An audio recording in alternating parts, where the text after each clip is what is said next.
Have you ever been facilitating a meeting and the wrong word just came out of your mouth? You didn't mean it, but it really put people off. Or maybe you don't even have the self-awareness to know what you're saying and you're actually offending people during your meetings. Well, today on the Meeting Leadership Podcast, we're going to dig right into why the language of meeting leadership is so important.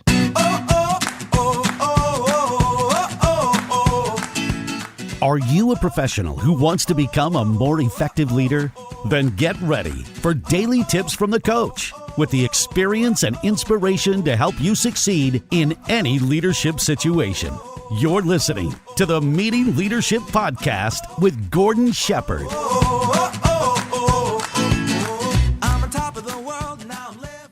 Welcome to another episode of the Meeting Leadership Podcast. My name is Gordon Shepherd. I want to say welcome. It's really great to have you here. It's great to have you here because you're the type of person, again, that is building up their leadership skills. You want to learn how to have effective meetings. You know that when you put those things together, you'll impact your team, you'll impact your organization, and ultimately, it will lead to better customer service and a greater impact on the communities that you serve.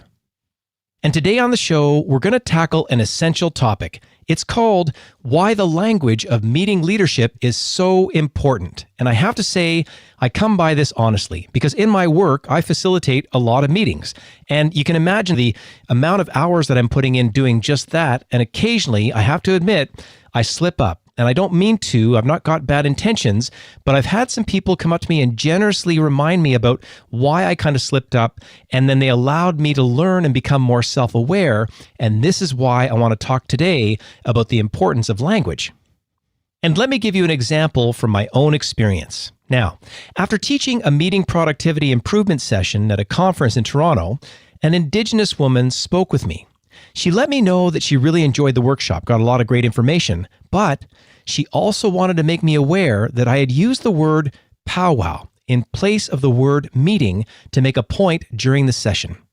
She understood that I wasn't consciously using that word to be offensive, but she also wanted to help me learn to be more aware of the language that I use when I teach.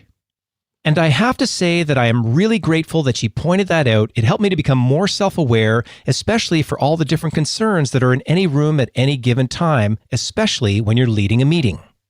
And to help you along with becoming more aware of the importance of what you say during meetings, here are 3 key questions to answer. Now, the first one is this: how sensitive are you about the language that you use during meetings?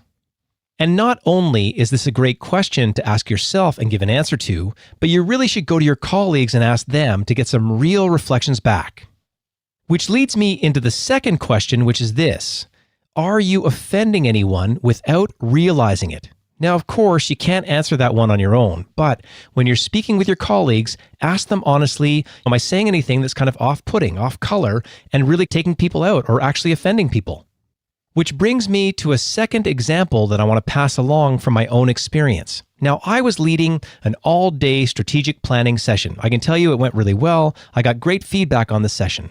But there was a moment during the session when somebody said, I can't read what you wrote up there on the board. Can you tell me what it is? And I said, wow, well, I know you can't read my Arabic, but, and I went to explain what it was. And somebody in the group said, well, actually, I think I probably could. And then everybody started to laugh because the reality was this person was from the Middle East. Now, I didn't know that, and I was referring to my own handwriting in sort of a self-deprecating way, but that was the wrong way to do it because that person took offense. And thankfully, it didn't end up being a big deal. The moment passed along, and they realized that really I was coming from a sincere place, and I didn't mean anything by it. But again, when you're dealing with all kinds of different people, you really have to be sensitive to all of the concerns in the room. Which brings me to the third question, which is this: would it be worthwhile to talk about this issue with your team? Now, I think most people are definitely going to say yes, because we know that cultural sensitivity is critical. We are living in a multicultural world, a multi-aged world. There's all kinds of sensitivities, and you don't want to lose sort of the point of what you're saying during a meeting and have it be railroaded by something that you didn't mean to say. It just doesn't make any sense. So, of course, it is worthwhile talking about it. Talk with as many people as possible, and then help each other to learn the language that you should be using so you can stay on topic and get more done during your meetings. And now let me take a moment to recap the 3 questions that will help you learn why the language of meeting leadership is so important. Number 1, how sensitive are you about the language that you use during meetings?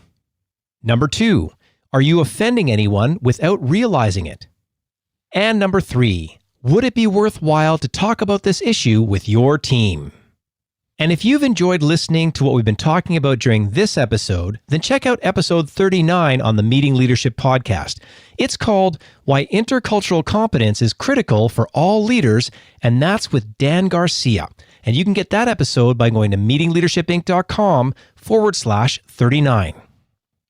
And another great episode that will help you think about the language that you use during meetings is episode 89. It's called Why Sarcasm is Hurting Your Team and What Leaders Can Do About It. And that's with McEwen University professor Lyle Benson.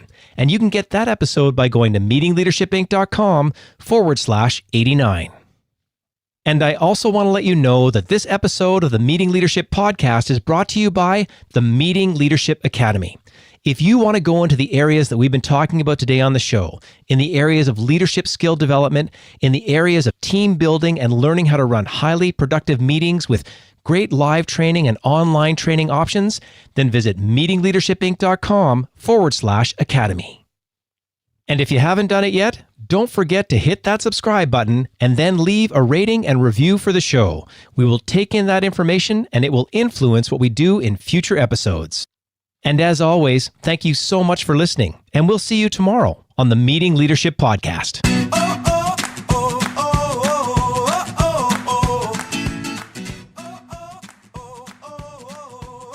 Be sure to subscribe for more strategies to help you become an outstanding leader. And don't forget to rate and review so we can bring you fresh content every day. We'll see you tomorrow, right here on the Meeting Leadership Podcast. I'm on top of the world, now I'm living, and the good just gets better, keeps on giving, not even close to the end.